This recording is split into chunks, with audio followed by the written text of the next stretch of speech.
नमस्कार सबको, बहुत स्वागत है आप लोगों का इस स्पेशल क्लासेस जो आपको इस प्लेटफॉर्म के माध्यम से अनअकैडमी के माध्यम से मैं आपके यहाँ आप तक लेके आ रहा हूँ। हम लोग का जो कल से क्लास हम लोगों ने शुरू की है उसमें आज ये दूसरा दिन है जिसमें हम लोग डिस्कस कर रहे हैं यूपीपीएससी मेंस 2020 के जो जीएस के पेपर हुए थे उनको डिस्कस कर रहे हैं क्रमबद्ध तरीके से। कल की क्लास में हम लोगों ने जीएस पेपर 1 का शुरू के 5 क्वेश्चंस को देखे। आज की क्लास में हम लोग देखेंगे अगले 5 क्वेश्चंस को, यानी क्वेश्चन नंबर 6 से लेकर क्वेश्चन नंबर 10 तक का एक फ्रेम बनाने की कोशिश करेंगे कि आप लोग को उत्तर में क्या क्या रखना चाहिए, किस तरीके से एक बेहतर उत्तर लिखा जा सकता है और एक बेहतर प्लानिंग के साथ अच्छा नंबर प्राप्त किया जा सकता है। तो कल वाली क्लास जो थी उसके आधार पर ही आगे की क्लास है। इसी तरीके से कल और परसों भी हम लोग पूरे मिला के ये 20 सवाल जो है हम लोग 5-5 के सेशन में, यानी कि चार क्लासेस में कुल 20 सवालों पर हम लोग डिस्कस करेंगे। इसी तरीके से फिर पेपर 2 का कुछ प्रोग्राम भी होगा तो जल्दी लेके आएंगे उसके लिए भी। तो आप लोग को डेली ये क्लासेस मिलेंगे इस टाइम पे और आप लोग इस क्लासेस पे बने रहिए। एक संक्षिप्त परिचय के साथ क्लास की शुरुआत करेंगे। मेरा नाम प्रशांत शुक्ला है, मैंने एमए किया हुआ है लोक प्रशासन विषय से, साथ में मैं एलएलबी हूँ दोस्तों। मुझे 3 सालों का टीचिंग एक्सपीरियंस है उत्तर प्रदेश लोक सेवा आयोग की परीक्षाओं के संदर्भ में। मैंने पीसीएस के 3 साक्षात्कार और 2 लोअर पीसीएस का साक्षात्कार दिए हुए हैं। यूपी पीसीएस में मैं पबैट ऑप्शनल के रूप में पढ़ाता रहा हूँ यहाँ पर, और जीएस का पेपर 2 मुख्य रूप से। तो इन जो अब तक के मेरे अपना उपलब्ध अनुभव हैं और प्लस जो मैंने अपने जाके लोक सेवा आयोग में कॉपियों का भी जो है परीक्षण किया है, देखा है कि किस क्वेश्चन को किस तरीके से लिखने पर नंबर मिलते हैं और क्या गलतियां करने पर नंबर आपके कटते हैं। तो उन सभी अनुभवों के आधार पर मैं ये क्लास लेकर आया हूँ स्पेशली आप लोगों के लिए, जिसके माध्यम से आपको बता पाऊंगा मैं कि भाई आप जो है एक मुख्य परीक्षा का सटीक उत्तर लिखने में क्या क्या चीज़ों को अपना सकते हैं और किस तरीके से बेहतर अंक प्राप्त कर सकते हैं। हालांकि यह 2018 पीसीएस जो था वो अभी पहली बार इस पैटर्न पे हुआ, तो उसके बाद 2019 और अब 2020 की परीक्षा हुई है। तो इन पेपरों के आकलन पर ये पूरा है सिस्टम। अभी तो खैर 2018 कॉपी हम लोग नहीं देख पाए, लेकिन इससे पूर्व भी जीएस का जो लोअर की परीक्षा होती थी, लोअर पीसीएस की, लोअर 2008 और खासतौर 2009 तक जो परीक्षाएं हुई हैं वहां पर जीएस जो था आपका रिटर्न आता था, रिटर्न जीएस आता था। तो उसी को आधार बनाया गया, प्लस पीसीएस जे की परीक्षाओं को आधार बनाकर।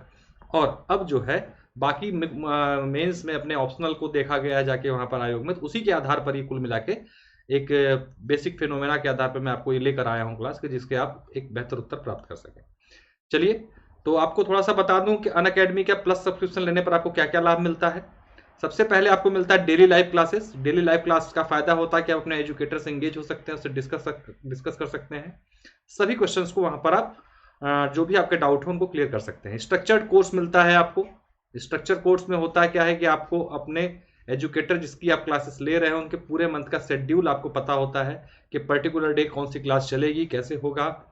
लाइव टेस्ट और क्विजेस मिलते हैं आपको, अनलिमिटेड एक्सेस मिलते हैं। लाइव टेस्ट और क्विजेस जो है आपको फ्री में भी मिलते हैं। फ्री में टेस्टर्स को देखने के लिए या इन पर पार्टिसिपेट करने के लिए अनलॉक कोड आप PS10 यूज करके इनको यूज कर सकते हैं। उसके लिए आपको अनअकैडमी लर्निंग ऐप डाउनलोड करना पड़ेगा। डिस्क्रिप्शन बॉक्स में लिंक दिया हुआ है और मेरी प्रोफाइल का भी लिंक दिया हुआ है अनअकैडमी पे, उसको भी आप जाके फॉलो कर सकते हैं। वहां पे भी मेरी क्लासेस संचालित की जा रही हैं, तो उन क्लासेस का भी आप लाभ उठा सकते हैं।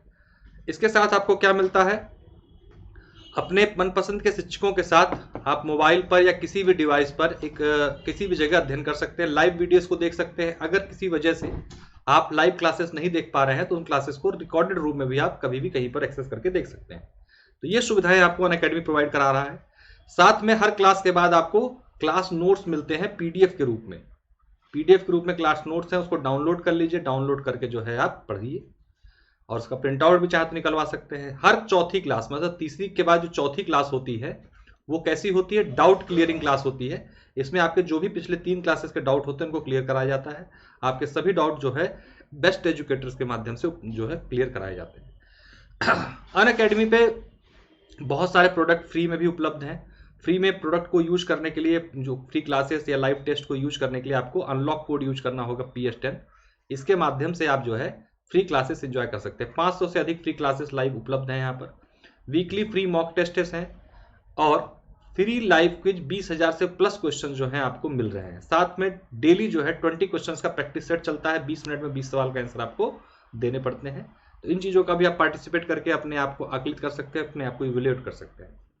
आपको अनअकैडमी लर्निंग ऐप डाउनलोड करना है, अनलॉक कोड यूज करना है PS10। उसको करने के बाद आप आगे बढ़ेंगे। तो जब अनअकैडमी लर्निंग ऐप को डाउनलोड करने के बाद आगे बढ़ेंगे तो आपको अपना मोबाइल नंबर यहाँ डालना पर्टिकुलर सेक्शन में। उसके बाद आपको मैनेज गोल में जाना है, वहां पर आपको मैनेज करना है गोल। तो आपको क्या डालना है, UPPSC एंड UPSSC। इसके माध्यम से आप जो है अनअकैडमी के पर्टिकुलर सेक्शन में पहुंच जाएंगे और वहां पर जाके आपको वहां की जो फ्री क्लासेस उपलब्ध होंगी तत्काल दिखनी शुरू हो जाएंगे और उसको आप एंजॉय करना शुरू कर सकते हैं। लर्निंग का आपकी शुरू हो जाती है।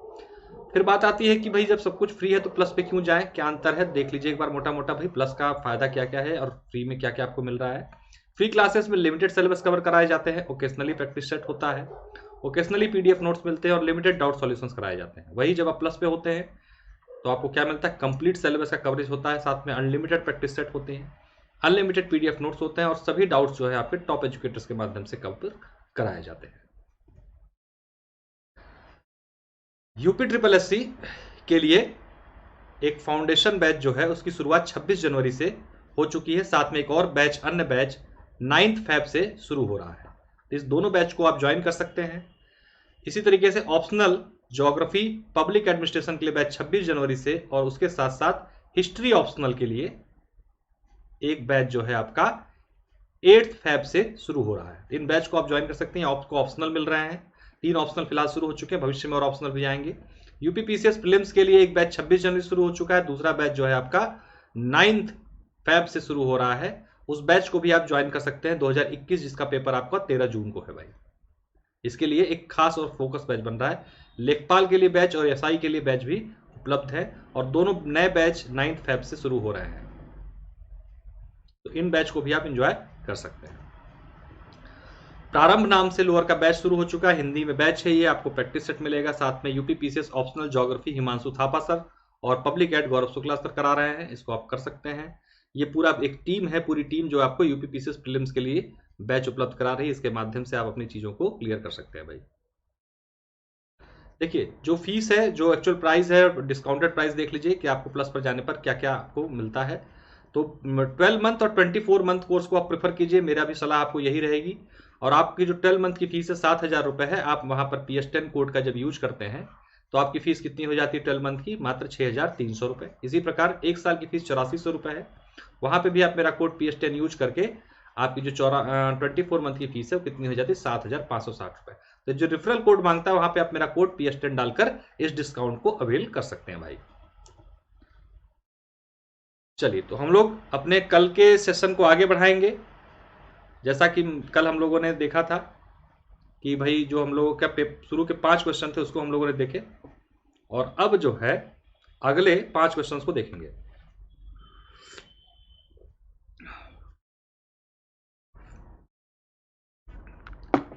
तो GS मेंस पेपर, आपको पता है कि जो PCS का मेंस पेपर होता है, खासतौर से हम लोग बात कर रहे हैं 2020 PCS मेंस की।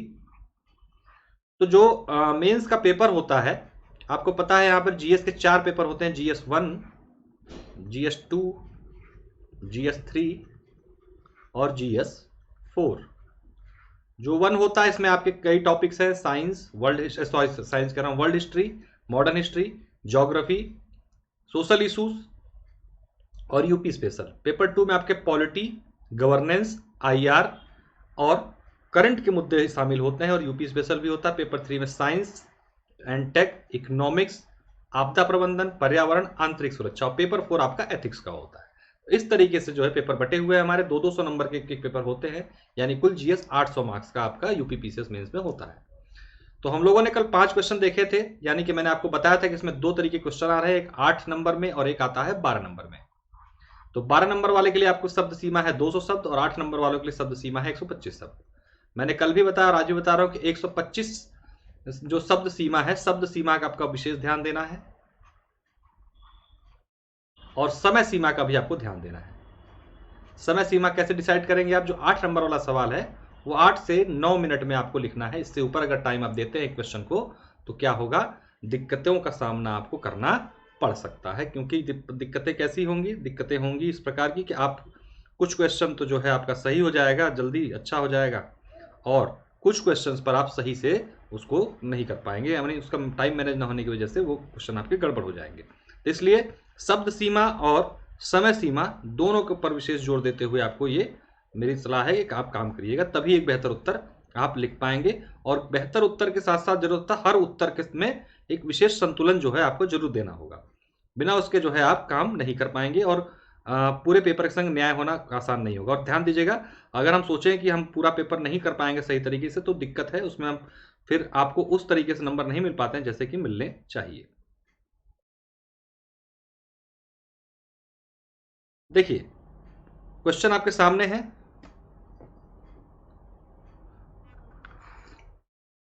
क्वेश्चन पूछ रहा है कि समालोचनात्मक परीक्षण कीजिए कि क्या भारत में गरीबी का मुख्य कारण बढ़ती हुई जनसंख्या है या जनसंख्या वृद्धि का मुख्य कारण गरीबी है। कुल मिला के क्वेश्चन पूछ रहा है कि दोनों किस तरीके से एक दूसरे को प्रभावित कर रहे हैं या एक दूसरे के कारक हैं, कैसे कैसे चीजें चल रही हैं, आपको ये सारी चीजें आपको बताना है।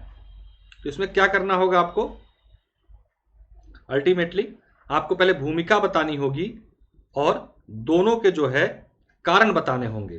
ठीक है, क्वेश्चन के 3 पार्ट में आप बांटेंगे। पहले आप बताएंगे भूमिका, भूमिका में आप बताएंगे मतलब भूमिका यानी प्रस्तावना, ये आपसे 30 से 40 शब्दों में देना हो क्योंकि आपको दोनों के बारे में भूमिका बतानी होगी, गरीबी और बढ़ती हुई जनसंख्या, जनसंख्या दोनों के बारे में। तो आपको बताना होगा भारत में लगभग 28% लोग जो हैं क्या है, गरीबी रेखा के नीचे जीवन यापन कर रहे हैं, यानी वो गरीब है, आधिकारिक रूप से गरीब है। तो उसमें क्या हुआ, आपने जनसंख्या के बारे में बता दिया और उसके बारे में साथ में आपने बताया कि क्योंकि जनसंख्या वृद्धि कहीं न कहीं गरीबी को प्रोत्साहित करती है और गरीबी भी जनसंख्या वृद्धि को क्या कहते हैं कि आगे बढ़ाने में, उसको ऊंचा करने में सहायक सिद्ध होती है। तो आपको इस तरीके से आपने बता दिया। अब आपने भूमिका में स्पष्ट कर दिया कि आपको दोनों बातें एक दूसरे के जो है एक सिक्के के 2 पहलू के रूप में आपसे स्वीकार करते हैं। अब क्या करेंगे आप, अब आप बता देंगे, मुख्य पार्ट पे आएंगे आंसर के, जिसमें आप बताएंगे कारण। कारण पहले आप बताइए किस चीज के, गरीबी के कारण। पहले आपको बताना है गरीबी के कारण, गरीबी के कारण जनसंख्या वृद्धि। ठीक, तो पहले आपने क्या बताया कि गरीबी के कारण जनसंख्या वृद्धि कैसे हो रही है।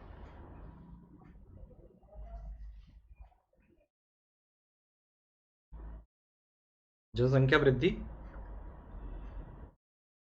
देखिए सबसे पहले जो गरीबी है, गरीबी जो है आपको क्या करती है, अशिक्षित करती है। अशिक्षित करती है तो क्या होता है कि आप जो है जनसंख्या नियंत्रण से क्या होते हैं, अनभिज्ञ होते हैं। जनसंख्या नियंत्रण से अनभिज्ञ होते हैं और संतान को क्या है, भगवान का देन मान के उसकी स्वीकार उसको करना शुरू करते हैं। तो एक गरीबी ने आपको क्या किया, प्रोत्साहित किया, कैसे, जनसंख्या वृद्धि में। दूसरा, इसके माध्यम से क्या होता है कि आप जब गरीबी या गरीबी के उसमें परिवेश में हो तो क्या होता है कि जो गरीब परिवार सोचता है कि अधिक जनसंख्या की जाए, अधिक बच्चे पैदा करें, जिससे क्या होगा कि जब परिवार बड़ा होगा या बच्चा बड़ा होगा तो सहयोग करेगा आर्थिक रूप से समृद्ध होने में परिवार के। तो इससे क्या होता है, एक देखेंगे आप, एक बल्कि उल्टा कंसेप्ट डेवलप होना शुरू होता है कि जो परिवार बच्चों को पैदा करके अपने साथ जो है उसको बढ़ाना चाह रहा था कि ये मेरे उसमें सहायता करे, कहीं ना कहीं वो उसको वापस दलदल में घसीटता रहता है। तो गरीबी के कारण ये समस्या भी उत्पन्न होती है। उसके कारण आपको क्या देखने को मिलता है, गरीबी से जनसंख्या में कैसे बढ़ोतरी हो रही है, जो आपको जो निवेश हो रहा है, निवेश हो रहा है जनसंख्या का, वह अनुत्पादक है। अनुत्पादक है मतलब कि वो अपना जो काम तो कर रहा है, जैसे मान लीजिए कि खेत है तो खेत में पहले एक आदमी मिलकर 1 कुंटल गेहूं उगा रहा था, अब उसी खेत में 5 लोग मिलकर 1 कुंटल गेहूं उगा रहे हैं। तो एक तरीके से देखा जाए तो नगण्य हुआ ना, वहां पे कोई अलग से पैदावार तो हुई नहीं, और 5 लोगों का जो श्रम था यानी एक्स्ट्रा जो 4 लोगों का श्रम था वो क्या हुआ, शून्य हो गया। तो इस तरीके से आपने, क्योंकि 8 ही नंबर का सवाल है तो मैं सब शब्द सीमा पर ध्यान देना होगा, तो आपने इस प्रकार से बता दिया कि गरीबी के कारण जनसंख्या वृद्धि कैसे हो रही। अब आप बताओगे जनसंख्या वृद्धि से जनसंख्या वृद्धि से गरीबी कैसे बढ़ रही है?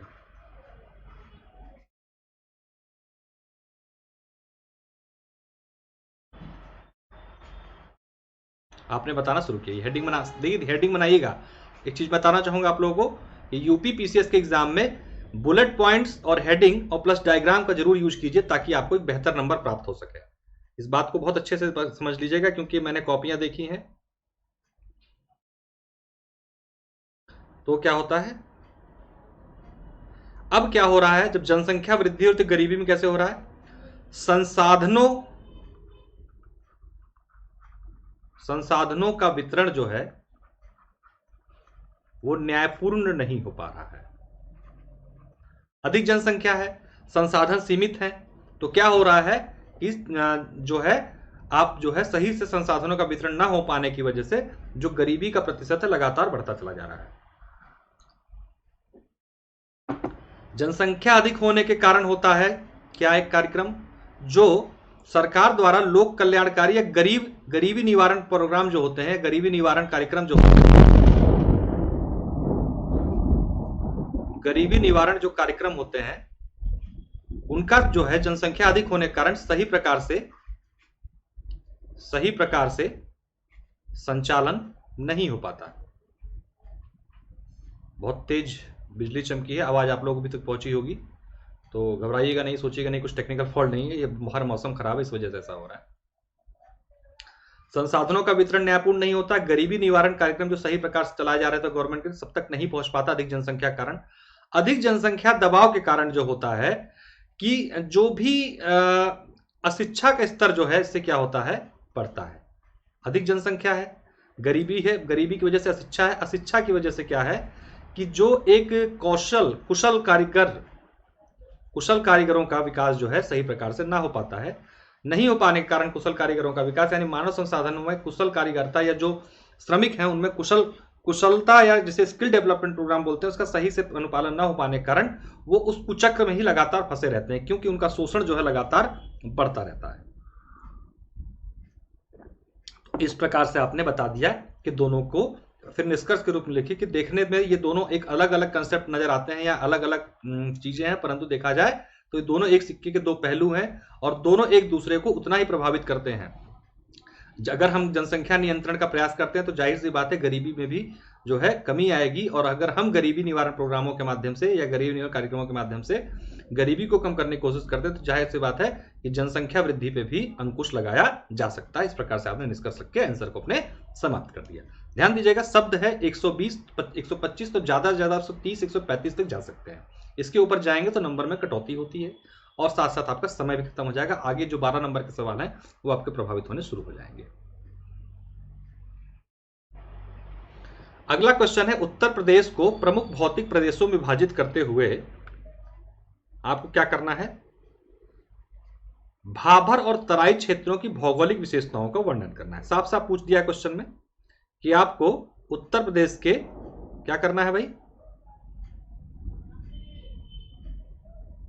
एक सेकंड थोड़ा शेयर कर दूं एक बार मैं इसको जरा। भाभर और तराई की विशेषता पूछ रहा है और पूछ रहा है कि आपको उत्तर प्रदेश के भौतिक प्रदेशों को विभाजन करना है। तो सबसे पहले आप बताइए कि उत्तर प्रदेश का जो भौतिक विभाजन है वो मेनली उसको बता दीजिए आप प्रस्तावना में या किसी तरीके से भी डायग्राम बना के कि भाभर क्षेत्र,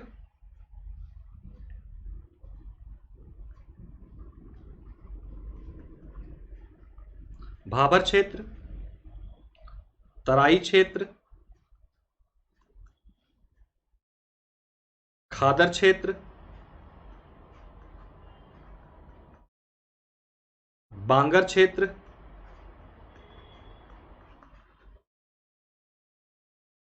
पठारी क्षेत्र और पर्वतीय क्षेत्र। इस तरीके से आपने कुछ बता दिया मोटा मोटा कि भौतिक विभाजन उत्तर प्रदेश का है। अगर आपको नक्शा बनाना आता है तो आप नक्शे को बना के भी इसको यूज कर सकते हैं।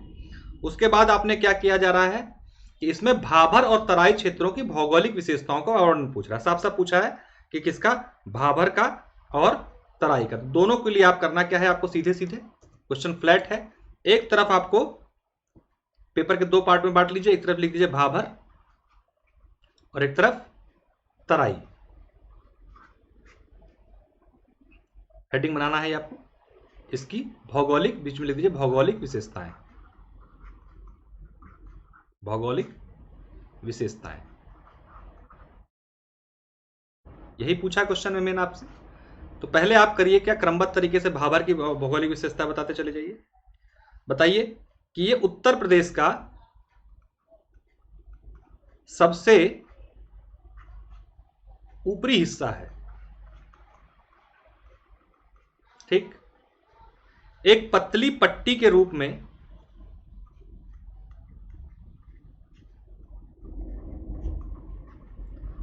में ये आपका सहारनपुर से लेकर कुशीनगर तक फैला हुआ है।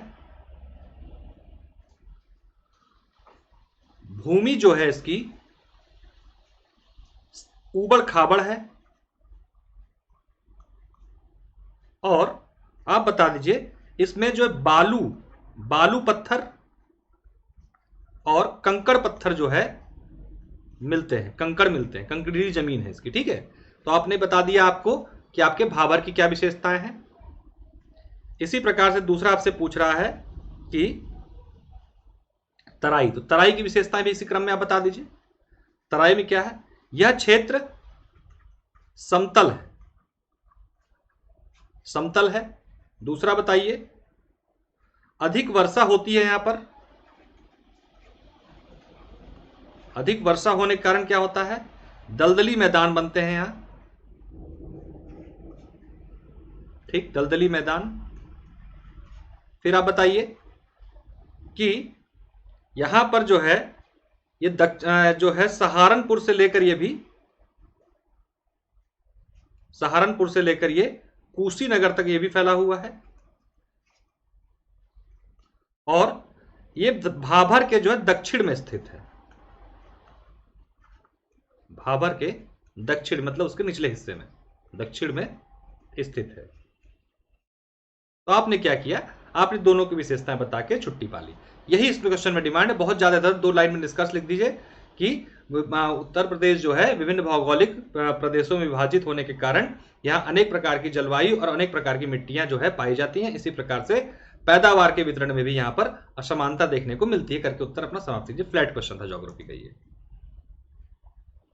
देखिए पूछ रहा है स्मार्ट मिशन क्या है, पूर्वी उत्तर प्रदेश में इस योजना हेतु चुने गए नगरों की प्रमुख विशेषताएं बतानी है। तो आपका क्वेश्चन में 2 चीजें पूछ रहा है, पहले तो स्मार्ट मिशन क्या है पूछ रहा है, और पूर्वी उत्तर प्रदेश यानी कि जो आपका ईस्टर्न यूपी है उसमें उसके जो कौन कौन से, पहली बात तो बताना है कि कौन कौन से नगर इसमें चुने गए हैं पूर्वी उत्तर प्रदेश, पूर्वी उत्तर प्रदेश की बात नहीं हो रहा, पूर्वी उत्तर प्रदेश की, और उनकी विशेषताएं क्या है, उन जो नगरों के जिनका चुनाव इस हेतु हुआ है। तो आपको बताना है पहले स्मार्ट मिशन क्या है, तो आप बता दीजिए कि भारत सरकार द्वारा शुरू की गई यह एक योजना है जिसके माध्यम से किसी शहर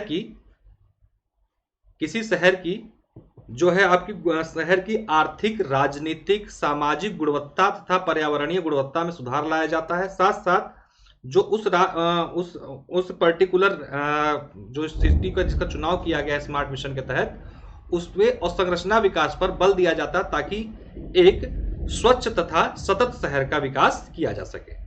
आपको अगर डेट याद है तो बता दीजिए कि स्मार्ट सिटी मिशन कब शुरू किया गया, तो इसके प्रस्तावना में ये सारी चीजें इसके आ गई आपके प्रस्तावना में, और प्रस्तावना में ही आपने ये बता दिया स्मार्ट सिटी मिशन है क्या। साथ साथ अगर आपको कुछ इसके तत्व याद हैं तो बता सकते हैं हेडिंग बना के या फिर डायग्राम के माध्यम से। तत्व स्मार्ट सिटी मिशन के तत्व क्या क्या है, अवसंरचना विकास, शिक्षा पे विकास, ठीक है, अवशिष्ट प्रबंधन, जल प्रबंधन, ठोस कचरा प्रबंधन, ये सारे जो हैं आप जो है 24/7 बिजली, ये सब जो है तत्व आपने बता दिए। इससे आपको बता दिया आपने मोटा मोटा कि स्मार्ट मिशन है क्या। अब पूछ रहा है कि इसमें जो है इसके प्रमुख जो नगर हैं पूर्वी उत्तर प्रदेश की, उनकी विशेषताएं बताइए। तो देखिए प्रमुख रूप से दो जिले जो हैं, 2 शहर जो इसमें चुने गए हैं। पहला चुना गया है आपका प्रयागराज यानी कि इलाहाबाद, और दूसरा है वाराणसी। तो आपको इसकी अब जो है सांस्कृतिक विशेषताएं और जो जो विशेषताएं आपको पता है प्रयागराज की और वाराणसी की आपको बता देनी है। तो इसी चाहे तो आप एक पेज पे ही बता दीजिए दो तरफ, या पहले आप हेडिंग बना लीजिए प्रयागराज और उसकी विशेषताएं बताते चले जाइए। क्या बताएंगे? यूपी के बड़े शहरों में से एक है, बड़े शहर, एक बड़ा शहर है। दूसरा बताइए कि सांस्कृतिक रूप से समृद्ध है, सांस्कृतिक रूप से समृद्ध। उदाहरण के रूप में आप डाल सकते हैं क्या? माघ मेला, कुंभ मेला, ठीक, ये आप बता सकते हैं। दूसरा, अमरूद उत्पादन के लिए प्रसिद्ध है, अमरूद उत्पादन हेतु प्रसिद्ध। तीसरा, ऐतिहासिक कारण दे दीजिए। 1857 की क्रांति तथा राष्ट्रीय आंदोलन का महत्वपूर्ण केंद्र था। इस तरीके से बताइए जो कुछ तत्काल में हो रहा है। हाल ही में उत्तर प्रदेश सरकार ने क्या किया है?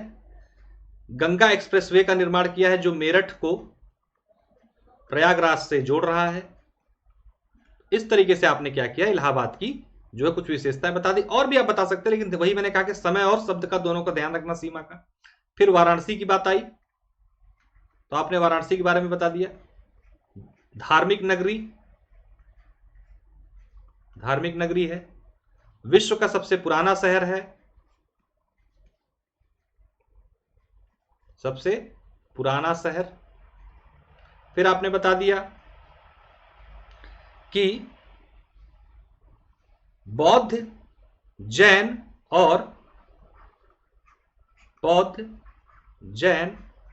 हिंदू और मुस्लिम सभी के लिए एक ऐतिहासिक स्थल है।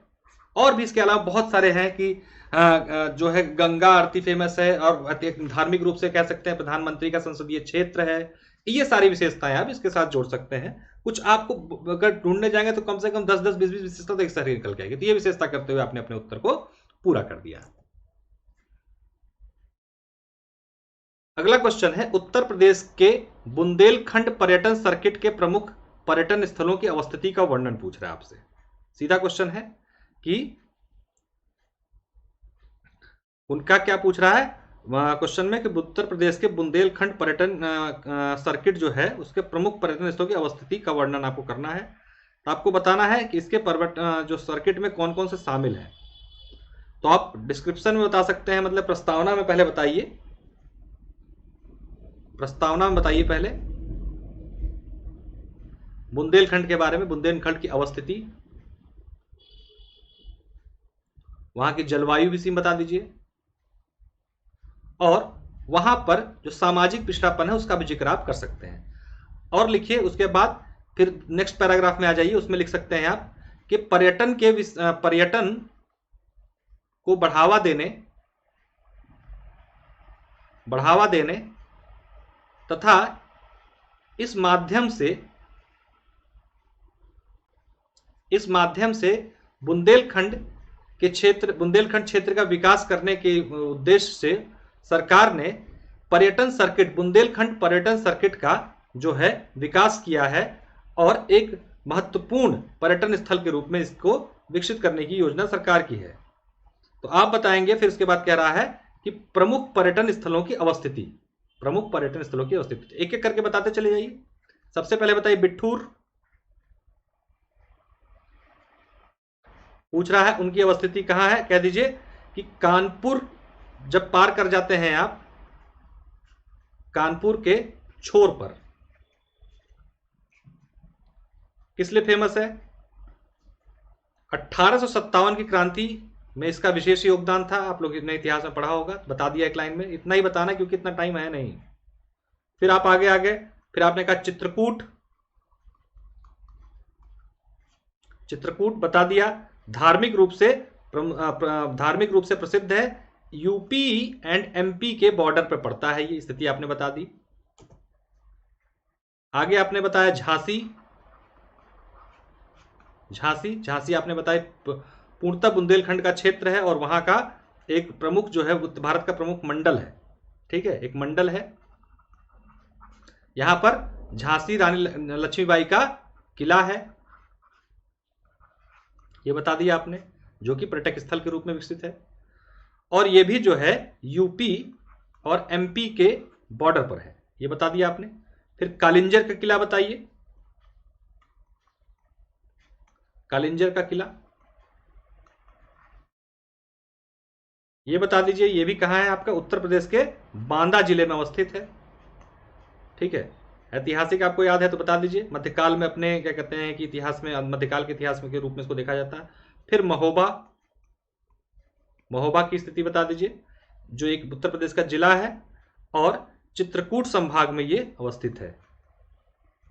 साथ में बताइए कि ये जो है अपने आल्हा उदल के, आल्हा उदल कि वीरता के लिए प्रसिद्ध क्षेत्र है। ऐसे करके आपने क्या पूरे सर्किट को बता दिया और निष्कर्ष के रूप में देखिए, हालांकि ये पर्यटक स्थल के रूप में अभी उतना विकसित नहीं हो पाया है, लेकिन उत्तर प्रदेश सरकार की योजना है इसको प्रमुख पर्यटक स्थल के रूप में विकसित किया जाए। और इससे दो लाभ होंगे, एक तो इस क्षेत्र का विकास होगा, दूसरा उत्तर प्रदेश में राष्ट्रीय तथा अंतरराष्ट्रीय पर्यटन को बढ़ावा मिलने की पूरी उम्मीद बनी रहेगी। ऐसे करके आप उत्तर समाप्त कर सकते हैं अपना, बस हो गया।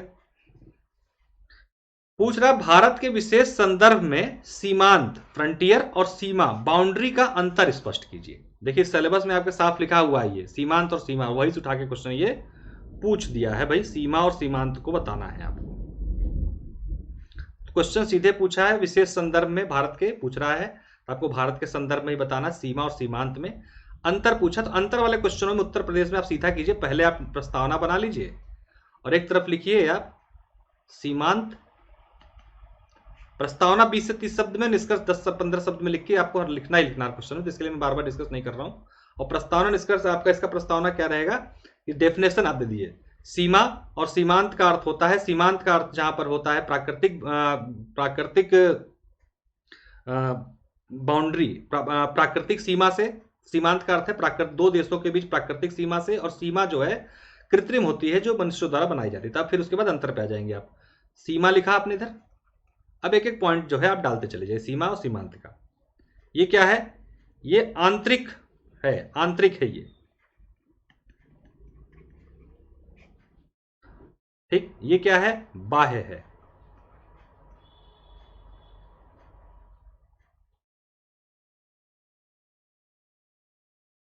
सॉरी सॉरी गलती है, एक सेकंड कुछ गलत हो रहा है, रुक जाए, उल्टा लिख दिया मैंने। ये जो है ये आपका बाह्य है और ये जो है आपका आंतरिक है, थोड़ा सा गड़बड़, मैंने ऊपर ध्यान नहीं दिया, ठीक। ये जो है सीमांत जो है भौगोलिक विभाजन है, भौगोलिक। ये क्या है, राजनैतिक है, राजनैतिक विभाजन है, ये आपने बता दिया। फिर आप बताएं, ये जो है क्या होती है, रेखीय होती है, रेखीय, एक रेखा के माध्यम से ये बताया जाता है कि जैसे भारत में मैकमोहन रेखा है, रेडक्लिफ रेखा है, ये जो होती है ये जंगलों, जल, पहाड़ आदि माध्यम से निर्धारित होती है।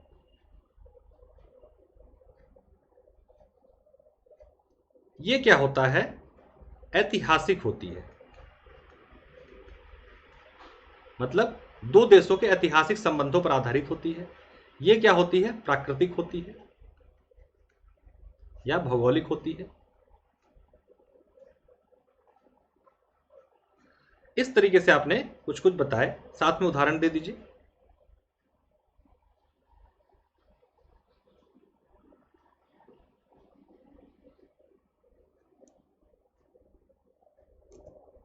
इसमें एक चीज और बता सकते हैं, ये दो देशों को अलग करती है, कौन सी, सीमा। और सीमांत को अगर देखा जाए तो दो देशों को मिलाती है भौगोलिक रूप से।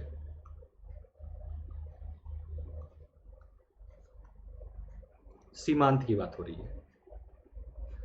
आप यहां पर उदाहरण दे सकते हैं, भारत पाक जो है ये क्या है, ये सीमा का उदाहरण है। यहाँ सीमा का निर्धारण किया गया ऐतिहासिक आधार पर, राजनीतिक आधार पर। भारत भूटान आप देख सकते हैं प्राकृतिक विभाजन है। ठीक, तो आपको जो है इस तरीके से उत्तर को अपने पूरा करके खत्म करना है। तो ये जो तरीका हुआ आपका, आंसर को निष्कर्ष में लिख दीजिए कि सीमा सीमांत जो है दो जो है एक कृत्रिम और एक भौगोल, एक जो है प्राकृतिक जो है सीमा निर्धारण का तरीका है, उसी को प्रदर्शित करता है। और ये जो है अपने आप में जो भी लिख सकते हैं निष्कर्ष में, खास ऐसा है नहीं, तो आराम करके इसको पूरा कर सकते हैं। कोई अच्छा है, बस मेन इसमें अंतर आपको स्पाइट करना, जितना अंतर आप स्पेसिफिक कर सकेंगे जितना पॉइंट में, वो आपको फायदा दिलाएगा। तो ठीक है भाई, इसी क्रम में हम लोग कल भी अपनी क्लास लेकर आएंगे, जिसमें इसके आगे के जो 200 शब्दों के क्वेश्चन हैं, 200 शब्दों वाले, उन क्वेश्चनों को देखने की कोशिश करेंगे। ये तो 8 नंबर के सवाल थे। ध्यान रखिएगा, पेपर में 1 से लेकर 10 तक क्या होते हैं, 8 नंबर के सवाल होते हैं, और 11 से लेकर 20 तक जो होते हैं वो क्या होते हैं, आपके 12 नंबर के सवाल होते हैं। तो कल हम लोग 11 से 15 और उसके बाद 16 से 20 अगली क्लास में लेकर आएंगे। तो सारा आप लोग के पास चारों पेपर का एक मोटा मोटा कंटेंट पहुंच चुका होगा। तो ठीक है, बहुत बहुत धन्यवाद। चैनल को सब्सक्राइब कर लीजिएगा, लाइक कर दीजिएगा। ध्यान रखिएगा, अनअकैडमी किसी कोर्स पर एडमिशन लेने के लिए PS10 कोड को जरूर यूज कीजिएगा, जिससे आपको फीस में 10% का डिस्काउंट मिलेगा और मुझे भी क्रेडिट मिल जाएंगे। साथ में लाइक करके इसको शेयर जरूर कीजिएगा और अपने दोस्तों के बीच इसको शेयर जरूर कीजिए क्लास को, ताकि और लोगों को लाभ इसका मिल सके। दूसरी चीज है कि आप लोग डिस्क्रिप्शन बॉक्स में लिंक्स दिए हैं क्लास के, अनअकैडमी लर्निंग ऐप डाउनलोड करके आप उन क्लासेस को यूज कर सकते हैं। फ्री प्रोडक्ट को यूज करने के लिए आप PS10 कोड का भी यूज करके 10% डिस्काउंट भी अवेल कर सकते हैं और अपने फ्री प्लान को भी अनलॉक कर सकते हैं। चलिए, तो बहुत बहुत धन्यवाद आप लोगों का क्लास में जुड़ने के लिए। कल फिर हम लोग मिलेंगे अगले क्रम के सवालों के साथ, और देखेंगे कि 200 शब्दों वाले सवालों में क्या क्या एक्स्ट्रा हम लोग कर सकते हैं, किस तरीके से। और कल थोड़ा सा डायग्राम के बारे में बताऊंगा कि डायग्राम विभिन्न प्रकार के आप सवाल क्वेश्चंस में कैसे बना सकते हैं। चलिए, तो बहुत बहुत धन्यवाद, नमस्कार।